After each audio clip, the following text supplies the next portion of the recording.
দ্রুত সংস্কার ও নির্বাচন অনুষ্ঠানে দৃঢ় প্রত্যয় ব্যক্ত করেছেন অন্তর্বর্তী সরকারের প্রধান উপদেষ্টা ডক্টর মোহাম্মদ ইউনূস। নিউ ইয়র্কে টোকিও ভিত্তিক সংবাদ মাধ্যম এনএইচকে ওয়ার্ল্ডের সঙ্গে সাক্ষাৎকারে তিনি একথা বলেন। জাতিসংঘের সাধারণ পরিষদে যোগ দিতে নিউ ইয়র্ক সফরের সময় নেওয়া ডক্টর ইউনূসের সাক্ষাৎকারটি আজ প্রকাশিত হয়েছে। এতে তিনি বলেন, অন্তর্বর্তী সরকারের কাজ হচ্ছে যত দ্রুত সম্ভব সংস্কার করা এবং সরকার প্রস্তুত হলেই নির্বাচনের আয়োজন করা। হাসিনা সরকারের পতনে প্রধান ভূমিকা পালনকারী ছাত্রদের কথা উল্লেখ করে ডক্টর ইউনূস বলেন, তরুণরা তাদের জীবন দিয়েছে। নীতি নির্ধারণে তরুণ প্রজন্মকে অন্তর্ভুক্ত করার বিষয়ে তার অবস্থানের কথা জানান প্রধান উপদেষ্টা। নোবেলজয়ী এই অর্থনীতিবিদ বলেন, এই সংকট সময়ে বাংলাদেশ তার সবচেয়ে বড় দাতা জাপানের কাছ থেকে সহায়তার অপেক্ষায় রয়েছে। তিনি জোর দিয়ে বলেন, দেশের অর্থনীতি পুনর্গঠন এবং গণতন্ত্রকে সুদৃঢ় করতে জাপানের সহযোগিতা খুবই প্রয়োজন।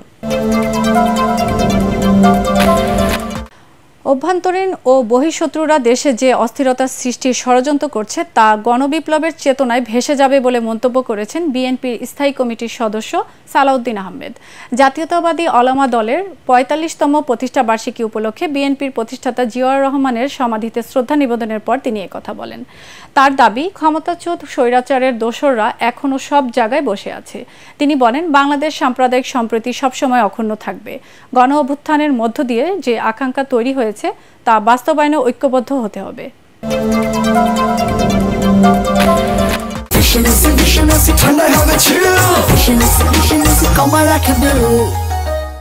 অবশেষে র্যাবের কাছ থেকে সরিয়ে দেওয়া হলো প্রচুর আলোচিত সাংবাদিক দম্পতি সাগর রুনি হত্যা মামলা তদন্তভার। স্বরাষ্ট্র মন্ত্রণালয়কে উচ্চ পর্যায়ের টাস্ক ফোর্স গঠন করে ৬ মাসের মধ্যে মামলাটির তদন্ত শেষ করার নির্দেশ দিয়েছেন হাইকোর্ট। স্বরাষ্ট্র মন্ত্রণালয়কে এই নির্দেশনা বাস্তবায়ন করতে বলা হয়েছে। দুপুরে বিচারপতি ফারাহ মাহমুদ ও বিচারপতি মোহাম্মদ মহবুল উল ইসলামের দ্বৈত বেঞ্চ এই আদেশ দেন। এ সময় উচ্চ আদালত বলেন, এতদিনেও এই মামলার বিচার শেষ না হওয়া দুঃখজনক। এদিকে রুনির পরিবারের নিযুক্ত আইনজীবী শিশির মনির বলেছেন, বিগত সরকারের সদিচ্ছা থাকলে আরও আগেই এই হত্যা মামলার কুলকিনারা হতো।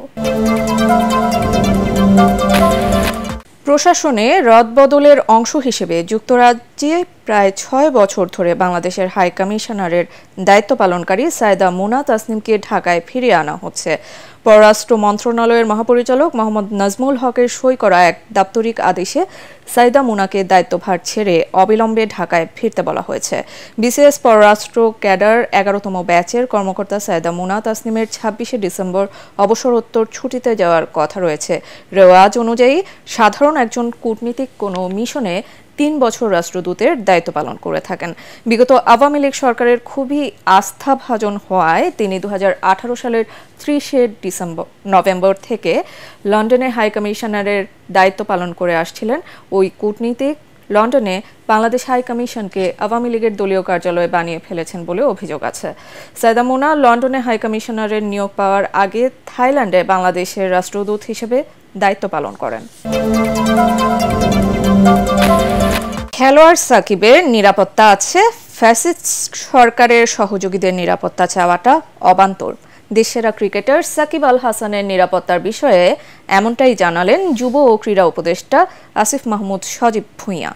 শ্রম ও কর্মসংস্থান মন্ত্রণালয়ে শ্রমিক কল্যাণ তহবিলে গ্রামীণফোনের লভ্যাংশের চেক প্রদান অনুষ্ঠানে তিনি আরও বলেন, শেখ হাসিনাকেও নিরাপত্তা দেয়া যায়নি, তাকে দেশ ছেড়ে পালাতে হয়েছে।